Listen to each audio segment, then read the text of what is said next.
Thank you very much, Bob. It's going to be hard to top that. I'd like to start by thanking the Hope Funds and our host, Mr. David Ford, for this just wonderful event and wonderful weekend.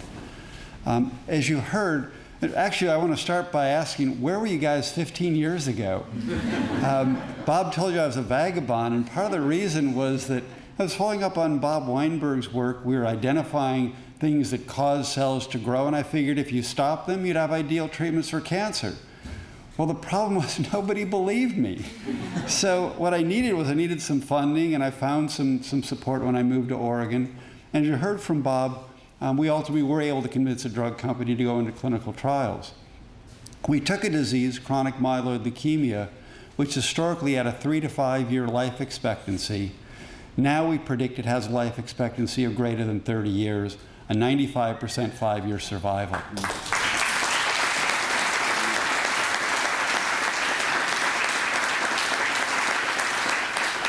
But facts and figures and numbers may not mean a lot to you. I have the great fortune of spending 1 day a week still in clinic and seeing patients who benefited from this drug. Last Thursday I was in clinic and it was a pretty typical day. I saw a 13-year-old who had started on the drug 7 years ago when she was 6 years old. She would not have lived to be older than 10 years old. Today she's a straight-A student, she enjoys dancing, she wants to be a doctor, go to medical school, and she can look forward to that kind of a bright future. I saw a 48-year-old who has 3 children. He's now 6 years into his disease. He's seen 2 of his daughters graduate from high school, 1 of them graduate from college, and had the somewhat misfortune of having this oldest daughter move back in with him so she could go to graduate school. And then I saw a 70-year-old woman who's been on Gleevec 10 years. She was referred to me from hospice. She was told she had weeks to live. And in 10 years, within 3 weeks of starting Gleevec, she was back to full and complete health. In fact, there's even a story of her, a picture of her dancing on her grave that she had picked out. She's now 10 years in, and when I saw her in clinic on Thursday, she was holding a cell phone. And I said, what's going on? She said, well, you remember my granddaughter? She was 16 years old 10 years ago. She's expecting my first great-grandchild. That's what I get to see when I go to clinic.